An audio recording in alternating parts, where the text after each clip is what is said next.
Langsung saja kita sambut Dr. Istan Irmansyah Ihsan SPOTK untuk menyampaikan materinya. Kepada beliau disilahkan. Baik, ini aja ya. Baik, saya mau izin berdiri aja Bapak Ibu sekalian. Baik, Assalamualaikum warahmatullahi wabarakatuh. Perkenalkan, nama saya Istan Irmansyah. Apa sih, punya ada pointer? Panitia punya pointer enggak? Jadi kita ini anggap saja fokus group discussions. Kita akan coba berdiskusi bersama mengenai apa yang harus kita kerjakan apabila kita mendapatkan problem-problem terhadap muskuloskeletal di problem pasien-pasien dengan ASD.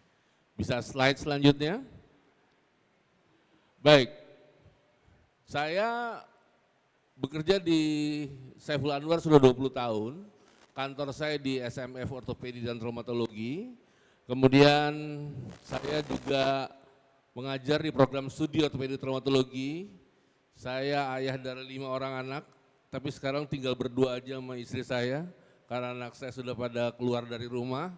Saya kakek dari 1 orang cucu, dan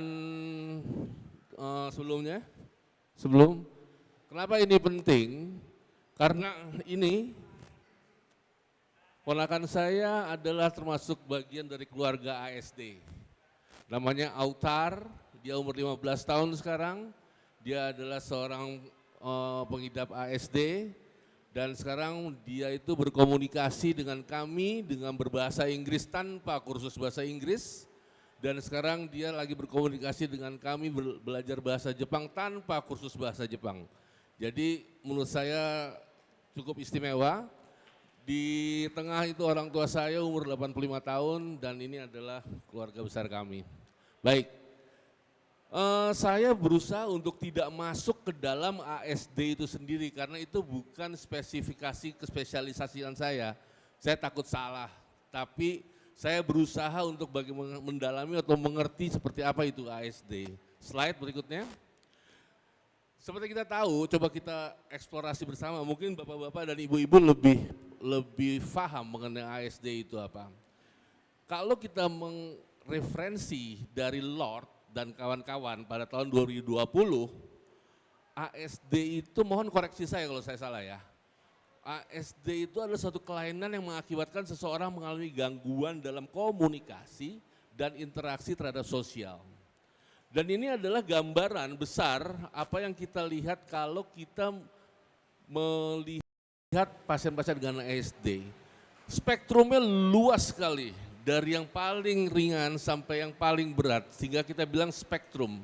Kita tidak bisa mengatakan satu anak yang ASD sama dengan masuk ke anak ASD yang lain.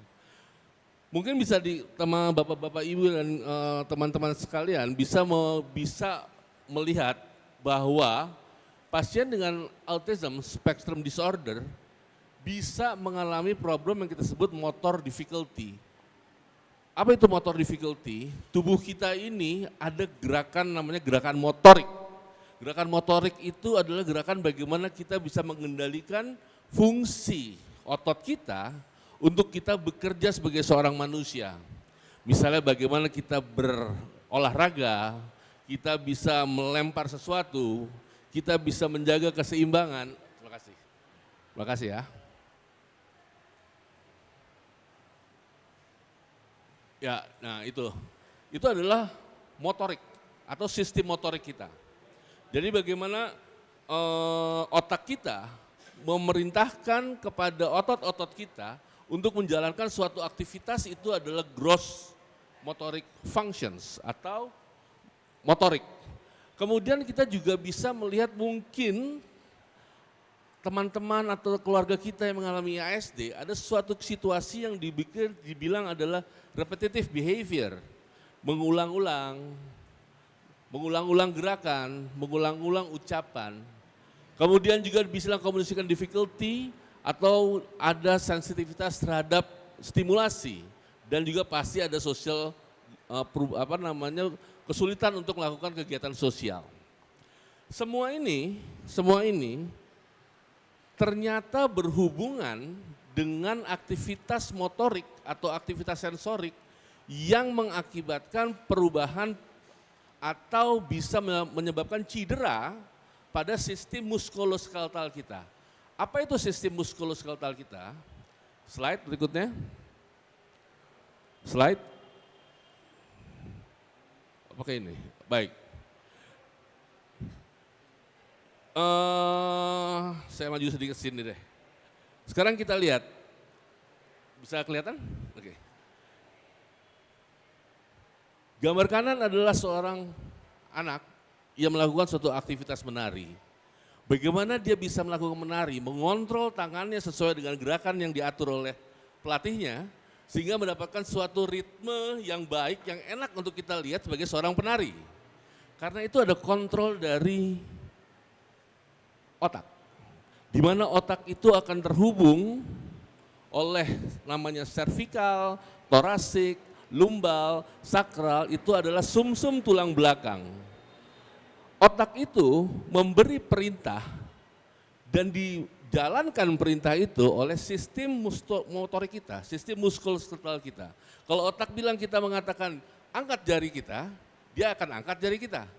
Kalau otak mengatakan turunkan jari kita akan turun. Dan itu suatu sistem diciptakan Tuhan yang sangat sempurna, sehingga tidak ada satupun 0,05 detik itu nggak ada. Jadi langsung perintah, langsung bergerak, langsung perintah, langsung bergerak. Jadi bayangkan itu ada sistem listrik yang bekerja di situ. Nah, apabila sistem komputer kita atau otak kita mengalami suatu delay atau perlambatan atau perubahan, apakah perubahannya itu mengarah ke penyakit atau perubahan itu mengarah ke suatu sistem kelainan bawaan, pasti akan ada perubahan dari fungsi motorik kita. Apakah fungsi motor kita menjadi melambat atau fungsi motorik kita menjadi terhambat, melambat dan terhambat. Apa nanti kita jelaskan apa itu terhambat dan terlambat. Sekarang kita masuk ke dalam gambar yang sebelah sana. Ini adalah gambar otak yang atas dan gambar otak yang bawah. Gambar yang otak di atas menggambarkan otak itu terdiri dari beberapa organ yang mempunyai fungsi berbeda-beda. Ada fungsi untuk bergerak, ada fungsi untuk rasa, ada fungsi untuk keseimbangan, ada fungsi untuk emosional. Ambil contoh, kalau kita lihat yang warna merah ini namanya lobus frontalis, warna merah. Kalau misalnya seseorang diambil lobus frontalisnya, tidak punya lobus frontalis, seseorang itu akan tidak punya kemampuan untuk menentukan apa itu baik dan apa itu jelek. Tidak punya kemampuan mengatakan bahwa itu sesuai dengan norma yang kita lakukan. Jadi lebih ke arah etika di daerah ini. Ini adalah otak yang fungsi otak pada daerah lobus frontalis.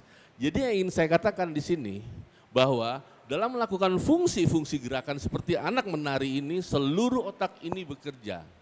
Kalau misalnya seorang menari, tapi lobus frontalisnya terhambat, dia akan tidak akan menggabungkan antara fungsi etika menarinya dia dengan fungsi motoriknya kita. Misalnya, anak ini melorot bajunya ternyata. Kalau lobus frontalisnya hilang, dia cuek aja. Karena dia tidak punya persepsi untuk mengatakan bahwa dia malu dan dia tidak. Tapi kalau lobus frontalisnya bekerja, lagi menari itu bajunya melorot, dia pasti akan melakukan sesuatu. Apakah dia malu, apakah dia menangis, apakah dia lari. Nah jadi fungsi dari otak ini sangat mempengaruhi dari apa yang kita lakukan sehari-hari ataupun gerakan-gerakan motorik. Minta tolong slide berikutnya. Oke, baik. Tadi itu kita masuk ke dalam fungsi luhur atau fungsi otak. Dan sekarang kita masuk ke sistem yang kita sebut muskuloskeletal. Muskulo itu bahasa latinnya artinya otot, skeletal bahasa latinnya artinya tulang. Nah yang ingin kita bahas di sini adalah apakah fungsi luhur otak mempengaruhi fungsi muskuloskeletal pada teman-teman kita yang mengalami ASD. Kita lihat, kita bicara terbatas mengenai muskuloskeletal dulu. Sistem muskuloskeletal, otot dan tulang itu terdiri dari 4 organ utama. Organ utama pertama adalah tulang, kemudian otot, ligamen, dan sendi. Tulang, Bapak-Bapak Ibu sudah tahu apa itu. Sebagai seorang manusia kita mempunyai 164 tulang dalam tubuh kita. Kemudian tulang itu menempel otot-otot. Tulang itu membentuk kerangka tubuh manusia. Tulang itu menjadi fungsi proteksi sehingga jantung diciptakan Tuhan ada di dalam tulang-tulang dada, karena itu fungsinya proteksi. Paru-paru ada di dalam rongga dada karena itu proteksi. Jadi jantung dan paru-paru diselimuti oleh beberapa kerangka tulang. Dan tulang itu tempat menempelnya otot. Otot, tulang saling bersambungan itu yang kita sebut sendi. Jadi sendi itu adalah fungsi bergerak kita. Kemudian ada ligamen. Sendi-sendi itu bisa tidak koplok-koplok misalnya. Kenapa nggak lepas-lepas si sendi-sendi saya? Karena diikat dengan yang namanya ligamen. Sehingga seluruh komposisi tulang, otot, ligamen bisa membuat seorang mengangkat beban lebih dari 240 kg. Seperti gambar seperti ini. Nah, jadi inilah sistem muskuloskeletal kita yang membawa kita untuk bekerja sehari-hari. Minta tolong slide berikutnya. Nah, sekarang kita lihat autism and the brain. Saya tidak mau mengklaim, tapi saya mengambil referensi dari beberapa referensi yang mengatakan ada hubungan kuat yang mengatakan apabila kita mengalami ASD ada perubahan dari fungsi otak kita. Sel-selnya menjadi lebih sedikit mengecil, kemudian lebih menjadi saling berdempetan di dalam otak kita. Itu adalah referensi dari penelitian-penelitian di luar. Sehingga tadi kita sudah statement kan, apabila otak kita hipotonus, ototnya kaku atau ototnya lemah, apa dampaknya terhadap anak tersebut, apa dampaknya terhadap individu tersebut? Banyak dampaknya. Ini kita sudah bahas mengenai gross motor skill, kita sudah bahas mengenai fine motor challenge atau gerak-gerakan halus, kemudian speech and feeding difficulty, ada gangguan bicara, ada gangguan makan. Karena makan ini dipengaruhi oleh otot-otot leher atau otot-otot esophagus. Kalau anak-anak yang tonusnya rendah atau tonusnya lemah akan punya kesulitan untuk menelan. Posture stability, poor posture atau postur tubuh yang tidak baik, kemudian dia ada akibatnya, dia tidak mau sosialisasi sehingga dia akan menarik diri karena dia merasa tidak nyaman dengan tubuhnya. Kemudian dia juga ada berkurangnya kepercayaan diri. Tapi saya sangat percaya karena saya bagian juga dari yang mengasuh anak-anak dengan ASD, kepercayaan diri dan sosialisasi anak-anak ini bisa dilatih karena seperti yang ponakan saya alami. Dia darinya orang yang sosial, bisa dibilang antisosial, dia tidak suka dengan orang lain sampai dia menjadi seorang yang bisa dipakai untuk translator atau sebagai penterjemah teman-temannya yang berbahasa Inggris ke berbahasa Indonesia. Slide berikut. Nah, kontroversi ternyata. Tadi yang saya katakan, kontroversinya apa? Ternyata banyak penelitian mengatakan enggak ada hubungannya sebenarnya ASD dengan hipertonus dan hipotonus. Tapi penelitian lain mengatakan ada hubungannya. Nah, hubungan bisa ada, bisa enggak. Tapi penyebab bisa berbeda jadinya. Bisa aja orang ASD tidak hipertonus. Tapi bisa aja kita temukan hipertonus pada pasien ASD. Jadi bisa dipahami ya, itu menjadi kontroversi di situ. Namanya juga penelitian.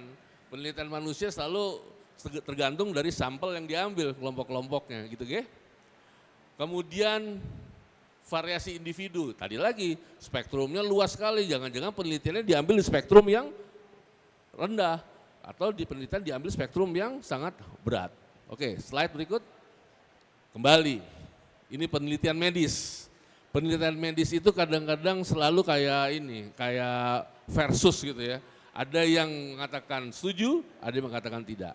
Dikatakan, ternyata ada yang penelitian mengatakan teman-teman kita yang mengalami ESD, hidroksprolin levelnya lebih tinggi daripada teman-teman yang tidak mengalami ESD.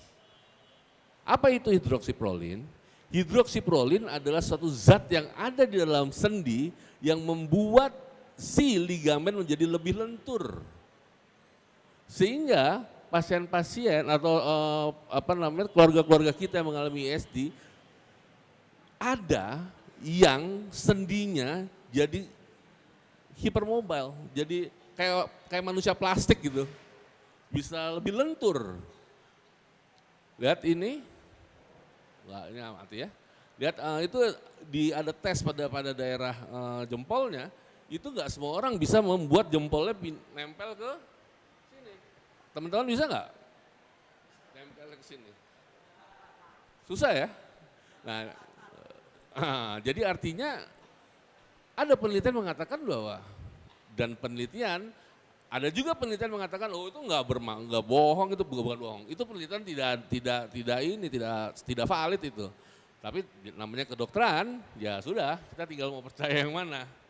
Ya, dan biasanya kalau penelitian dengan jumlah sampel yang besar tentu akan lebih dipercaya pada jumlah sampel yang kecil. Saya masukkan ini karena jumlah sampel penelitian ini sangat besar, sehingga angka kepercayaannya bisa secara kedokteran bisa dipercaya.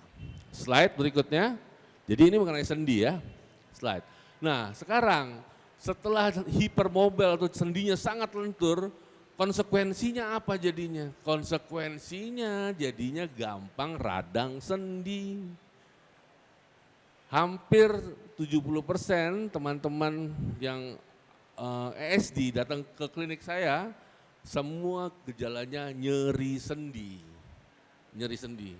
Karena hypermobility, karena gerakan yang berlebihan atau flapping, overuse.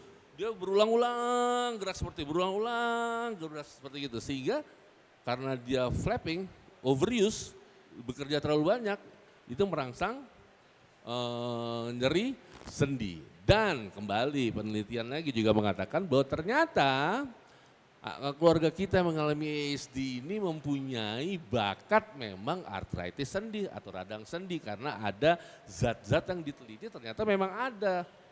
Yang tadinya pada pasien-pasien non ESD itu rendah sekali. Jadi ini kita kan di penelitian saling menghubungkan kan ya.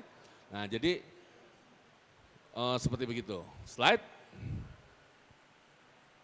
berikut. Nah sekarang kepadatan tulang. Tadi kita sudah ngomong fungsi motorik, kita sudah bicara mengenai fungsi sendi, sekarang mengenai kepadatan tulang. Kepadatan tulang bahasa kedokterannya apa? Osteoporosis. Kalau pengeroposan tulang, kepadatan tulang jelek namanya osteoporosis. Ini semua wanita di dunia pasti mengalami penurunan kepadatan tulang. Tapi ini kita coba fokus ke teman-teman kita yang mengalami ESD. Kenapa? Penelitian mengatakan hampir 70% pasien dengan ESD kepadatan tulangnya lebih rendah dibanding kepadatan tulang teman-teman yang seusianya. Coba kita lihat kenapa, slide. Ini penelitian, saya ambil cuma 3 penelitian yang mengatakan bahwa pertama, yang paling atas ternyata katanya terkait pola makan atau kurang aktivitas. Karena aktivitas itu membuat kepadatan tulang menjadi lebih padat. Kemudian yang kedua, ternyata ada hubungannya dengan teman-teman atau keluarga kita yang mendapat obat-obatan antipsikotik, obat-obatan yang berhubungan dengan fungsi luhur atau fungsi saraf. Karena itu, dan itu memang salah satu mekanisme atau suatu efek kerja yang lain, obat itu membuat kepadatan tulang menjadi lebih rendah. Ternyata ketiga ada hubungannya dengan vitamin D. Nah itu diet lagi. Karena anak-anak itu dianggapnya ada problem dengan nutrition. Kita lihat slide berikutnya. Ada tiga penelitian dari beberapa penelitian yang mengatakan ada hubungannya kepadatan tulang dengan keluarga kita yang mengalami ASD.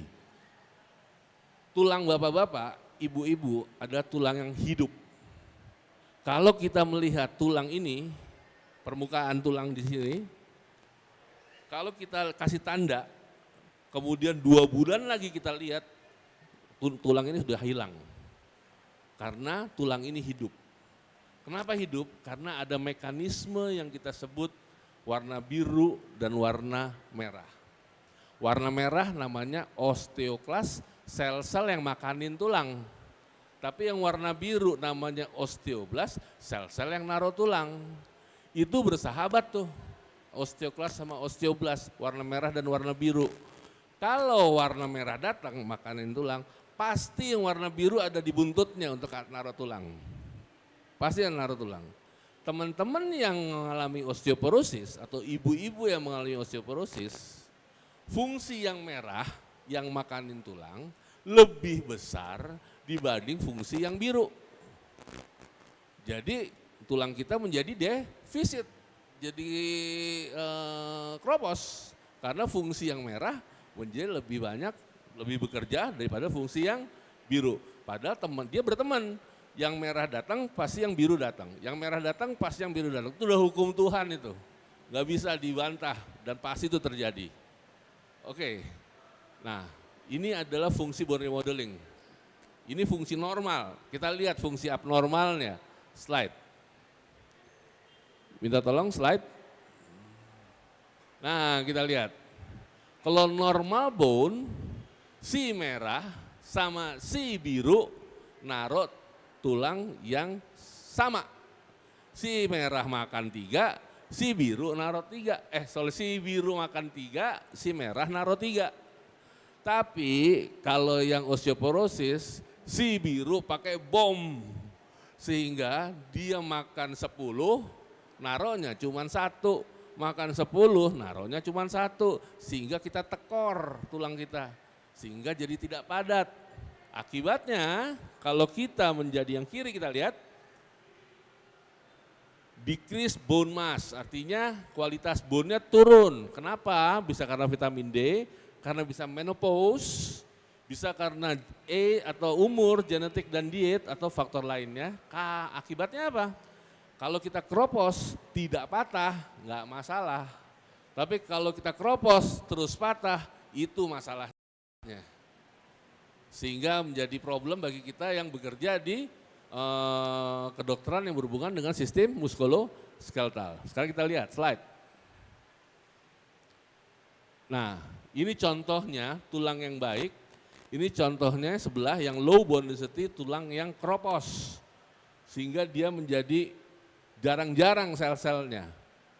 Yang bawah adalah contoh bagaimana kita menangani patah tulang akibat kropos. Kita mesti masukkan benda sebesar itu ke dalam tulang. Jadi ibu-ibu tolong jaga kesehatan tulang, tolong dijaga kesehatan tulang apabila ibu mengasuh sama keluarga kita yang mengalami ASD karena akan menjadi masalah. Nah, apa hubungannya ternyata? Kalau kita ngelihat sebelumnya bahwa activity dari teman-teman atau keluarga kita yang mengalami ASD itu mengalami penurunan, bisa beberapa macam penyebab, bisa karena self confidence atau kepercayaan dirinya kurang, atau karena dia rasa nyeri pada daerah sendinya, atau dia merasa tonus ototnya terlalu tinggi atau terlalu rendah, sehingga aktivitasnya terhambat, dia membuat aktivitasnya menjadi lemah.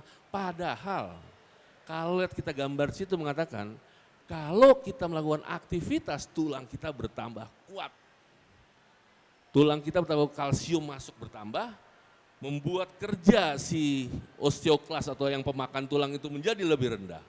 Karena itu physical aktivitas atau aktivitas fisik menjadi kunci utama kita dalam menjaga tulang kita. Bukan saja pada keluarga kita mengalami ASD, juga pada diri kita sendiri. Nah, kita menghubungannya dengan mechanical stress mechanism untuk pasien ASD. Karena physical aktivitasnya menjadi lebih rendah. Slide berikut. Nah, ini faktor-faktor yang mempengaruhi perkembangan tulang. Secara tadi kita sudah membahasnya lebih lanjut, slide. Nah, sekarang kita lihat. Katanya tadi penelitian ada berhubungan dengan vitamin D. Kenapa sih vitamin D penting? Bapak-bapak ibu pernah nggak diajarkan, oh kita harus berjemur dengan di matahari supaya tulang kita kuat, supaya vitamin D-nya ada. Tapi gimana kalau di daerah kayak Malang ini mataharinya kadang-kadang ada, kadang-kadang enggak. Karena matahari berfungsi mengaktifkan vitamin D yang tidak aktif dalam tubuh kita. Tapi nggak usah khawatir, sekarang sudah banyak obat yang vitamin D-nya sudah aktif yang dimasukkan dalam tubuh kita. Jadi nggak perlu lagi matahari. Jadi vitamin D-nya sudah aktif yang kita makan. Jadi apa tugasnya vitamin D?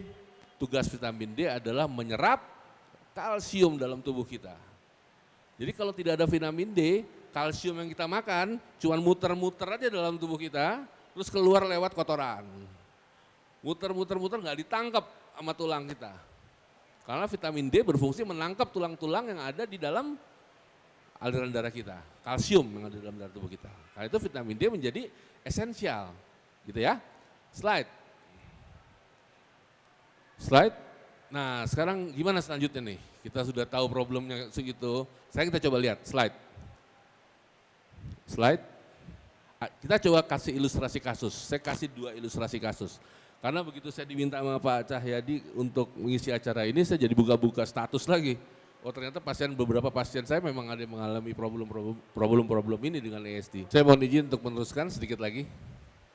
Baik, jadi ini ada seorang anak 12 tahun datang ke klinik di rumah sakit, mengeluh nyeri pada bahu dan tangannya. Dia didiagnosis sebagai ASD dengan aktivitas repetitif pada bahu dan pergelangan tangan. Seperti apa? Gini. Berulang terus dia melakukan. Kapan dia melakukan itu? Kalau lagi sebel, kalau lagi emosionalnya terganggu. Dan akibatnya itu namanya flapping. Ulang-ulang terus diam lagi. Ulang-ulang diam lagi. Gak heran kalau sendi bahunya mengalami radang. Dan gak heran kalau pergelangan tangannya mengalami radang. Kita periksa semuanya, normal semua. Vitamin normal, semua normal. Sehingga artritis sendi atau radang sendinya bukan karena problem hipotonik, bukan karena problem hipertonik, bukan karena problem osteoporosis, pengkeroposan, tapi hanya karena overuse. Overuse apa? Pemakaian yang berlebihan, berulang-ulang. Sehingga pengobatannya hanya sederhana, dikasih obat anti radang, kemudian di rice itu rest atau diistirahatkan, I itu icing atau didinginkan, C itu compression dipasang bebat, E itu elevations ditinggikan. Nah itu penanganan kalau misalnya bapak-bapak ibu-ibu mengalami ada keluarga yang mengalami peradangan pada sendi, kita bisa melakukan RICE, E-I-R-I-C-E, rest istirahatkan, I icing dinginkan, C compression dikasih bebat, E elevation ditinggikan. Jadi cukup diberikan RICE, kemudian kirim ke rehabilitasi untuk diselesaikan masalahnya. Kita lihat berikutnya setelah ilustrasi kedua. Laki-laki 8 tahun mengeluh nyeri tulang belakang, didiagnos sebagai ASD, nyeri pada panggung terutama saat aktivitas. Gambaran X-ray tidak ada yang aneh, tidak ada yang membuat dia skoliosis, tidak ada kyphosis, tidak ada infections, tidak ada tumor, tidak ada apa-apa. Akhirnya kita lihat ternyata posturalnya kyphosis dia. Apa itu kyphosis? Kalau skoliosis kan miring, S. Kalau kyphosis bungkuk. Dia membungkuk. Karena dia pada saat dicek, dia floppy, hypotonus pada daerah otot-otot tulang belakangnya. Sehingga begitu duduk langsung floppy, langsung lemes dia. Gitu. Nah akibatnya tulang belakangnya melengkung pada saat dia duduk. Itu yang menyebabkan radang pada sendi-sendi pada tulang belakangnya. Jadi kita kembali mengontrol peradangan akibat imbalans otot aksial. Otot aksial itu otot-otot pada tulang belakang. Gimana kontrolnya? Kita suruh pasang brace. Brace itu apa? Ya. Sehingga menjadi problem bagi kita yang bekerja di kedokteran yang berhubungan dengan sistem muskuloskeletal. Sekarang kita lihat slide. Nah, ini contohnya tulang yang baik, ini contohnya sebelah yang low bone density, tulang yang kropos. Sehingga dia menjadi jarang-jarang sel-selnya. Yang bawah adalah contoh bagaimana kita menangani patah tulang akibat keropos. Kita mesti masukkan benda sebesar itu ke dalam tulang. Jadi ibu-ibu tolong jaga kesehatan tulang, tolong dijaga kesehatan tulang apabila ibu mengasuh sama keluarga kita yang mengalami ASD karena akan menjadi masalah. Nah, apa hubungannya ternyata? Kalau kita ngelihat sebelumnya bahwa activity dari teman-teman atau keluarga kita yang mengalami ASD itu mengalami penurunan, bisa beberapa macam penyebab, bisa karena self confidence untuk kepercayaan dirinya kurang, atau karena dia rasa nyeri pada daerah sendinya, atau dia merasa tonus ototnya terlalu tinggi atau terlalu rendah, sehingga aktivitasnya terhambat, dia membuat aktivitasnya menjadi lemah. Padahal kalau lihat kita gambar situ mengatakan, kalau kita melakukan aktivitas tulang kita bertambah kuat, tulang kita bertambah kalsium masuk bertambah, membuat kerja si osteoklas atau yang pemakan tulang itu menjadi lebih rendah. Karena itu physical aktivitas atau aktivitas fisik menjadi kunci utama kita dalam menjaga tulang kita gitu ya. Nah itu adalah red flag untuk kita, untuk bisa kita lebih waspada atau kita memeriksakan atau kita cek keluarga kita yang mengalami hal ini. Slide berikut. Slide. Nah ini interventionnya apa sih? Interventionnya ternyata banyak, kita hanya mengambil yang non pharmaceutical yang warna biru dan warna orange. Jadi ini secara umum bagaimana kita, tentu bapak-bapak ibu sudah paham ya. Ini secara umum bagaimana kita melakukan intervensi terhadap problem-problem sistem tulang dan otot kita apabila kita menemukan keluarga kita mengalami ASD. Ada dengan cara ke rehabilitasi medik, kemudian dilatih. Slide berikut, coba kita lihat. Slide. Nah jadi ini adalah intervensi untuk kita mengintervensi keluarga-keluarga kita yang mengalami problem-problem pada sistem muskuloskeletal kita. Fine motor skill itu melatih gerakan-gerakan halus. Kemudian postural balance, pasien-pasien yang kyphosis dilakukan postural balance seperti begitu. Kemudian body balance, kemudian melatih mechanical stress. Kita tadi sudah belajar bahwa kalau kita melompat, tulang kita akan menjadi lebih baik dan lebih padat. Tapi ini tidak cerita pada kita-kita yang sudah di atas 50 tahun ya. Kalau kita melompat, tulang kita padat, sendi kita rusak. Jadi kita memang pengapuran sama pengkroposan seperti pengobatan yang saling bertolak belakang. Kalau pengkroposan harus lompat, pengapuran tidak boleh lompat, gitu ya. Oke, slide. Nah ini terakhir yang coba kita, ini adalah ada penelitian yang mengatakan bahwa kecenderungan keluarga kita yang mengalami ASD itu badannya lebih gemuk dibanding yang tidak mengalami ASD. Satu, kedua, spektrum yang tengah akan lebih gemuk dibanding spektrum yang ringan atau spektrum yang berat. Jadi spektrum yang tengah jadi punya kecenderungan lebih gemuk. Padahal kegemukan pada teman-teman keluarga kita yang ASD membuat kondisinya menjadi tidak lebih baik.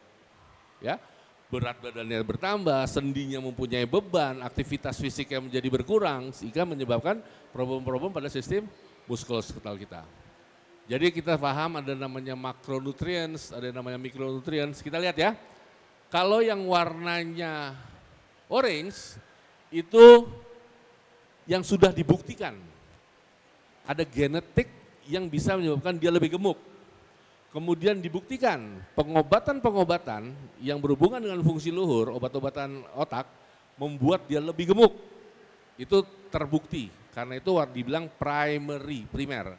Tapi ada yang biru, secondary, yang mendukung terjadinya kegemukan. Misalnya physical active yang kurang, aktivitas fisik yang kurang, kemudian mendukung apabila keluarga kita atau orang tua kita yang gemuk, ada faktor genetiknya.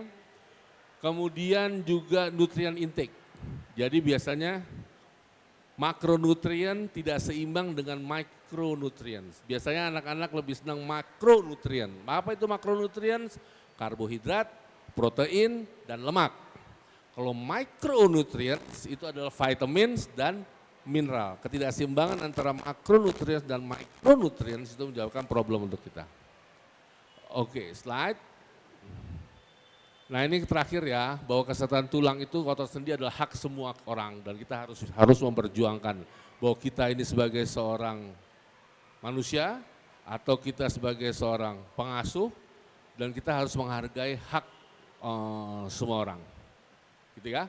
Ya, slide.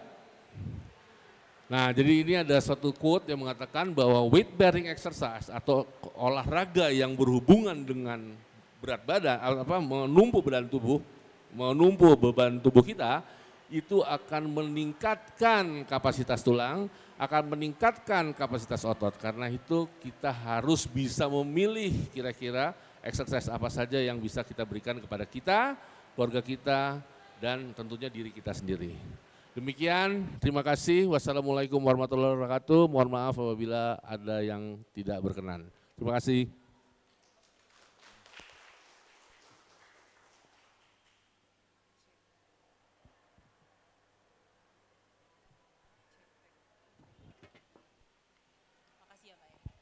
Tes. Oke, beri tepuk tangan sekali lagi dong ya buat Dr. Istan dari penyampaian tadi nih. Oke, dari penyampaian tadi banyak sekali materi yang kita bisa tangkap, informasi teman-teman. Dan saatnya kita ke sesi mungkin yang ditunggu-tunggu, yaitu akan ada sesi tanya jawab. Mungkin dari teman-teman di sini boleh angkat tangan, nanti bisa sebut namanya dan juga instansi pekerjaannya apa. Begitu ya. 3, 2, 1 ada yang mau bertanya. Oke, baik, bisa dari Ibu. Ibu bisa berdiri nggak, Mbak? Bismillahirrahmanirrahim. Assalamualaikum warahmatullahi wabarakatuh. Terima kasih dokter, luar biasa ilmunya. Selain dari quote terakhir dan juga tadi red flag warning, saya ingin bertanya kepada dokter kaitannya dengan bagaimana cara terbaik untuk mendukung perkembangan postur tubuh anak autis untuk bisa normal, optimal, dan percaya diri, terutama bagi orang tua. Seperti apa saran dokter? Terima kasih. Baik, makasih pertanyaannya Bu. Apa kita kumpulkan dulu atau satu dulu kita jawab langsung? Oke. Langsung dijawab? Langsung dijawab aja ya dokter ya. Baik, terima kasih Bu. Ibu bertanya bagaimana kiat kita untuk menjaga postural tubuh anak supaya dia lebih percaya diri. Baik, anak itu adalah manusia yang berkembang dari kecil dan dia berkembang sampai dewasa. Fungsi perkembangan itu harus tidak boleh diganggu. Apakah perkembangan tulang, perkembangan otot, perkembangan ligamen. Apabila mengalami terganggu, akan terjadi gangguan postural. Kalau ibu bilang menjaganya, kita lihat dulu penyebabnya. Kita tadi sudah paham, semua fungsi tubuh kita diatur di otak kita. Kalau ada fungsi terhambat di otak, pasti ada gangguan, bisa terjadi, bukan pasti, bisa terjadi gangguan postural. Satu, tapi juga gangguan postural bisa terjadi pada bukan otak, si organnya itu sendiri. Misalnya karena infeksi, misalnya karena habitualis. Ibu dulu kalau kita zaman dulu naik Vespa, dari SMA naik Vespa, karena mesinnya di kiri, kita selalu arah nyetirnya ke kanan, supaya keseimbangan. 4 tahun aja ibu begitu, pasti ibu ntar posturnya akan jadi seperti begitu. Itu namanya habitualis. Jadi karena kebiasaan. Jadi yang paling penting buat ibu untuk menjaga itu adalah kita sebagai pengawas harus aware, harus waspada. Ini anak mengalami, kok ada aneh ya posturnya, kok jadi lebih membungkuk ya, kok lebih miring ya, itu baru ibu kita bisa melakukan lapor ke ke orang-orang yang punya profesional terhadap itu, kita akan lakukan intervensi.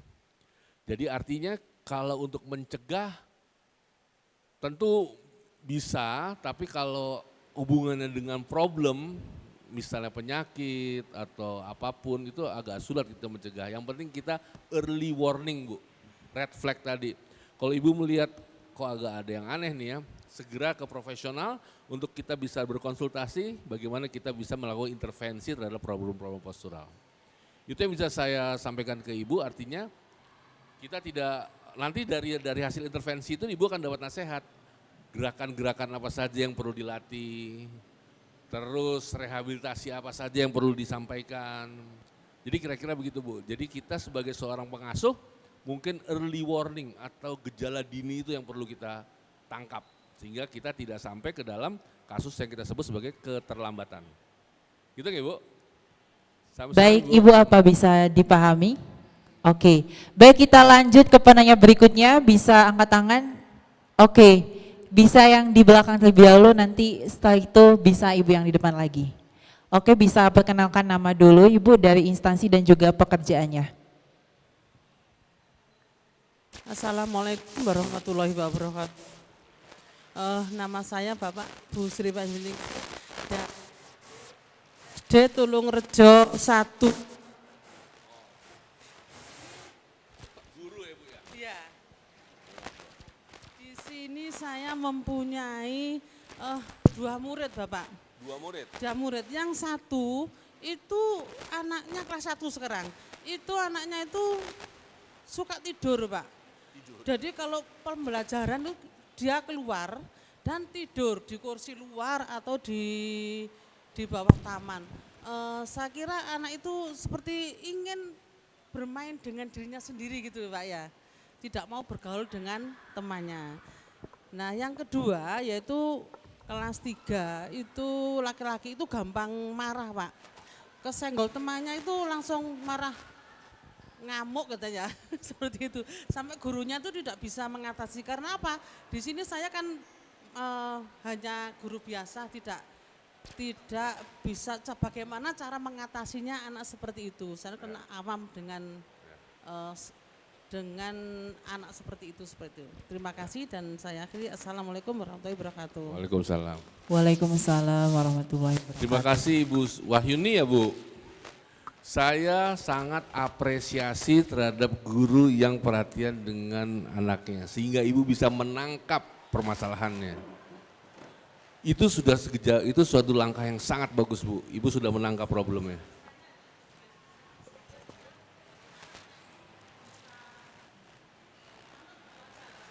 Baik.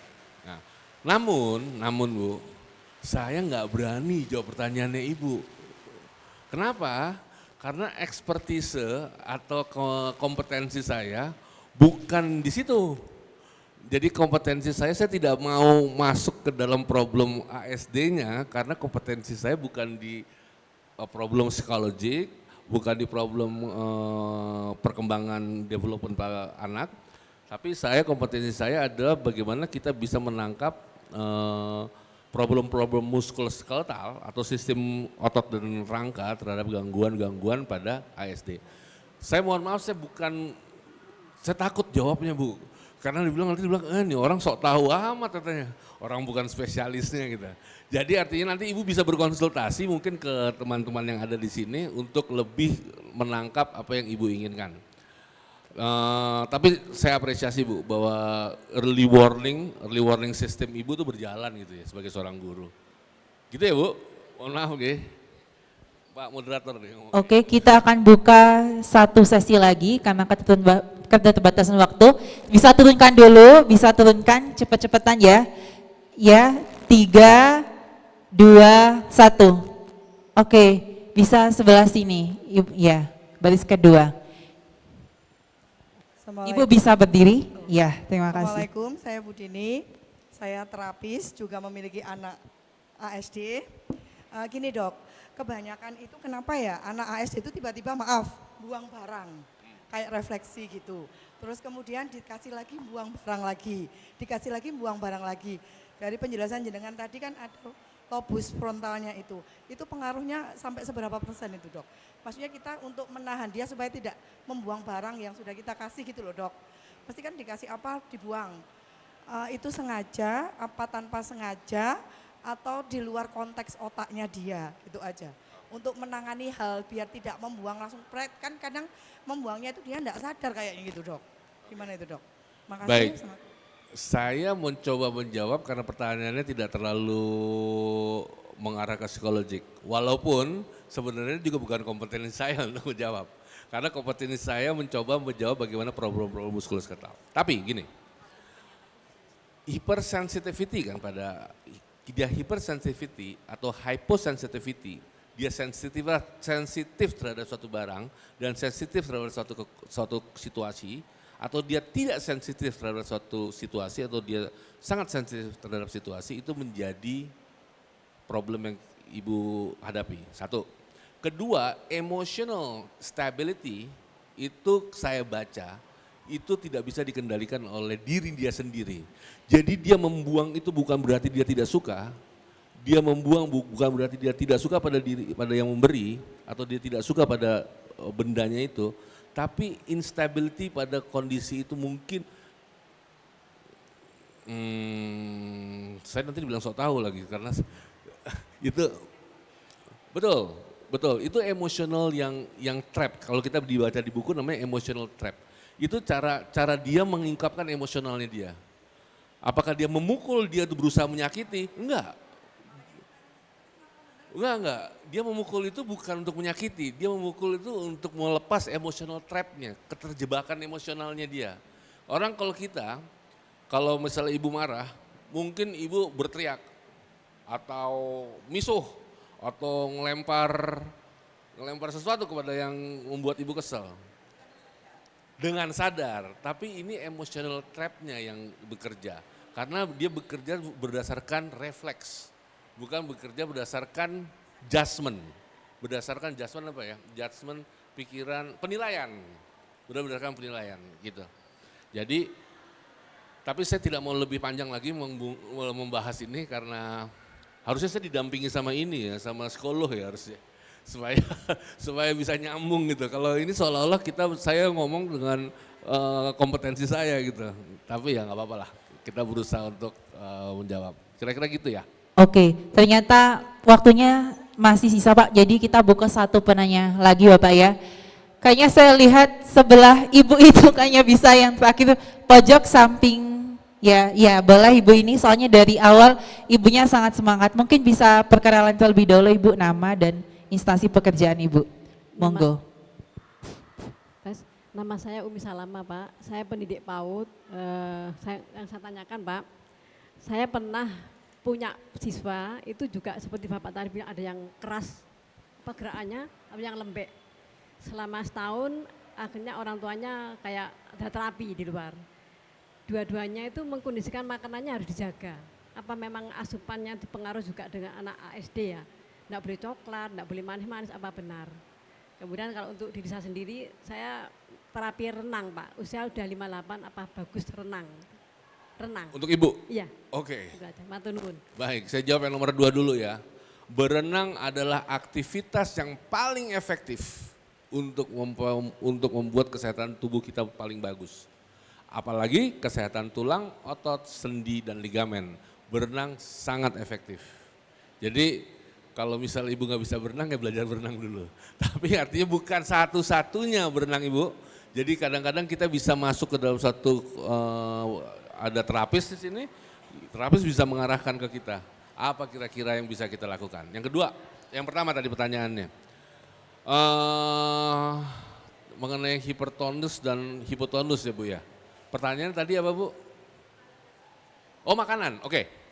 Ada penelitian mengenai diet yang katanya gluten dan manis itu merangsang pertumbuhan, merangsang impuls otak. Jadi kalau kita misalnya lagi ngantuk gitu ya, kalau kita makan manis itu impuls otak akan naik. Itu suatu penelitian yang sudah diterima oleh semua orang. Karena itu Saya sebagai pengasuh ponakan saya yang mengalami ASD, selalu oleh nutrition dikatakan jangan memberikan makanan yang merangsang impuls otak. Dan secara penelitian mengatakan gluten dan manis merupakan dua makanan yang membuat impuls otak menjadi lebih tinggi. Apa sih gluten? Indomie, mie, gluten. Roti, gluten. Nasi, gluten. Jadi artinya banyak sekarang makanan yang gluten free. Tapi Bu, penelitian terakhir mengatakan gluten mempunyai efek yang tidak signifikan terhadap perkembangan emosional pada anak-anak ASD. Nah, jadi saya menyarankan ibu bisa berkonsultasi kepada nutritionists atau dietitians karena saya hanya ilmu mengenai diet hanya segini, kalau dietitian mungkin akan lebih dalam. Tapi beberapa penelitian mengatakan seperti itu. Demikian ya Bu, makasih. Baik, terima kasih Bapak atas penyampaian. Bisa tepuk tangan buat kita semuanya. Oke, luar biasa sekali ya sesi barusan. Dan juga Alan bisa dapat menyimpulkan teman-teman bahwa deteksi dini adalah masalah postur dan tulang sangat penting untuk mencegah komplikasi jangka panjang. Dan juga kita perlu perhatikan nutrisi dan aktivitas mulai dari fisik berperan krusial dalam perkembangan tulang yang optimal. Kita bisa juga konsultasi rutin dengan dokter ortopedi penting karena terutama jika ada tanda-tanda abnormalitas postur. Dan terakhir juga yaitu keterlibatan kolaborasi antara orang tua, pendidik dan tenaga medis adalah kunci untuk memastikan tumbuh dengan tulang yang sehat dan kuat. Oke, bisa sekali lagi kita tepuk tangan untuk kita semua.